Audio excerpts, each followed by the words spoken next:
You notice how there's a similarity of shade. It's more of a shading of characteristic. Okay. Go ahead and smell it again. We'll taste it again. This one? Yeah, so you're a good chef, eh?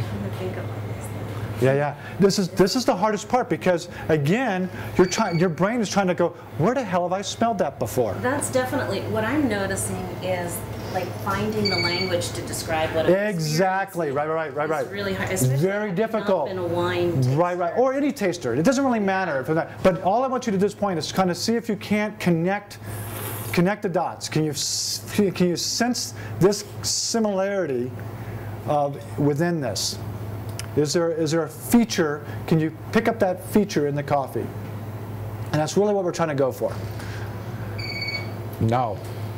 Okay, what? No, it's something I'd wear for sure. Yeah, like okay. So try to, yes, it is. It is certainly that. Okay. Yeah. Yes, that's it. That's what you want to happen, right there, right? It's critical at this point. Right, did you get it? Jasmine, right? Jasmine. You're right. Okay, this is what we're looking for when we're doing a cupping. You cannot prompt aroma. It's got to come from the table. Right? This is why I think is the biggest handicap that most cuppers kind of get into. They'll start prompting aroma. This was a memory, and somewhere along your line, you're kind of, I've smelled this somewhere before. She said something I would wear. La la la, aroma, flowery, jasmine, and that's how it all came about. And that's what we're trying to connect. Okay? So we got that floweriness there. Right? Did you pick it up? Okay, and it's almost got a, I would almost say a tea-like floweriness to it. Can you go ahead and taste it again? And think of like an Earl Grey tea.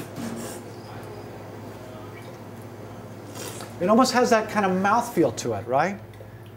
So a very tea-like quality, very, very flowery. It's a lovely coffee. Very unique. Okay, so now let's using that prompt, right? I'm going to move back to the Atitlan.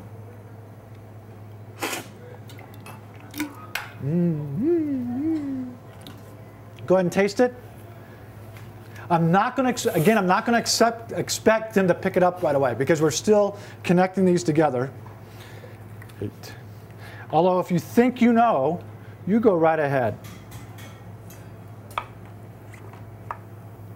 Whoops, I went the wrong way. All right, here we go. Yeah, but I don't feel like all right, here we go. Sense anything flowery. No, it's not flowery. No, not this one. It's a very different aroma. Very different aroma. Try it again. I'd say you're close, but not quite. Rosemary or something? Think pepper. Think pepper. Taste this now and think ground pepper.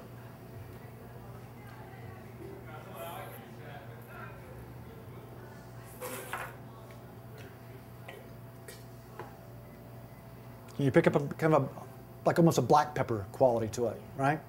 Sure. Yeah. Okay. Yeah. Okay, so again, now in this case, I'm going to go ahead and prompt because we're kind of narrowing in, and now you kind of act like, oh, and you're more willing to kind of guess what it might be. But I do want to we want to get in these areas of agreement.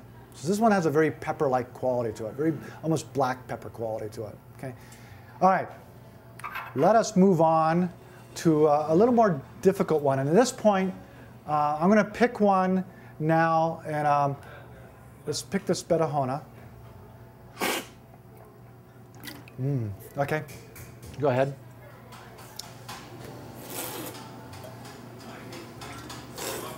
And so, Terry, you're out, Terry's, you're out in the garden, busted open a new bag of potting soil. Get that real rich, earthy kind of characteristic to it. Can you pick that up? Mm-hmm. Yeah. Would you say so? Yeah. Try it again.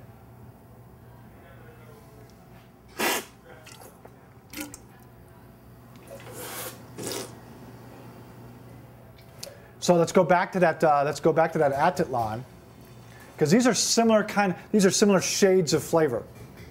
So it's good to go back to a similar one. That way you're able to kind of start discriminating a little deeper. And now this one should really taste peppery after having that Betahona.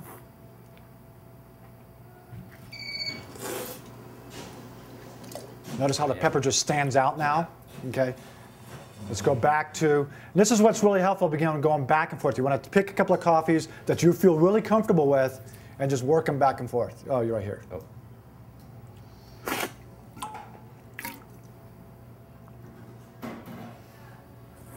So it should have much more of an earthy quality to it now.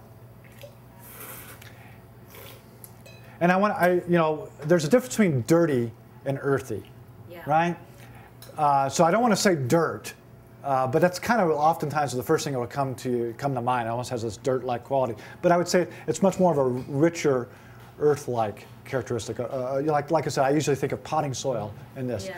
And then at this point is when I'm going to start bringing in memory in. I'm going to start allowing myself to talk about, I think of this, it reminds me of this. These are the kind of, because you're going to start being able to start making these associations at this point. Let's especially go into I'm feeling pretty comfortable, pretty confident, so I'm going to go on to the Gallo Mountain. Okay, go ahead.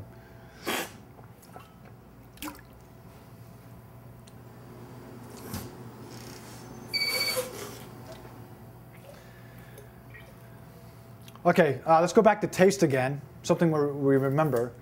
And it's not a sweet coffee, very much soft coffee in it. I can still taste something very flat in my tongue. A little more back of the tongue on this one. It's a little more tart. A little tart, yeah, tart. It has great flavor, it's just not as big. Yeah, and it's a very subtle flavor too. And it's the nature of this aroma, I would think. Whenever you're working with warming spices, nutmeg, cardamom, you notice that those spices tend to fall into the background. And it's really like when you're cooking, that's what you want those spices to do, right? And that's similarly what's kind of going on with this coffee. It has a lot of warming spices that are going on very quietly in the background. But that's what makes this coffee what it is. It's got this neat kind of, it's not peppery spicy, like a black pepper, much more subtle, much more quiet. Okay? This one's a lot harder to kind of pick up on. So let's go to one that's a lot easier to kind of work with. This Caramaca.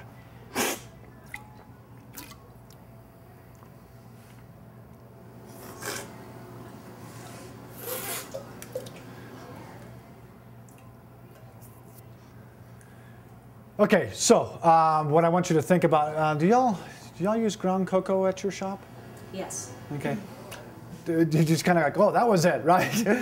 When you bust open that bag, that smell of ground cocoa, that's what we're kind of getting here.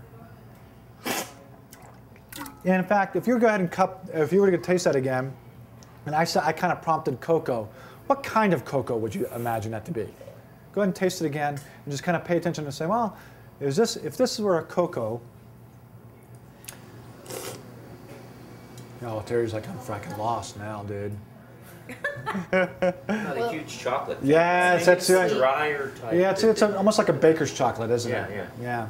I think it's semi-sweet. Semi-sweet, yeah, that's how I would think of it. That's definitely one. It's not a milk chocolatey. It's not bitter. Now, sometimes this coffee will change. Sometimes it'll be more milk chocolatey during some parts of the year. Other time, more of a semi-sweet kind of almost baker's chocolate like character. And I think it's kind of leaning toward a baker's chocolate at this point, characteristic.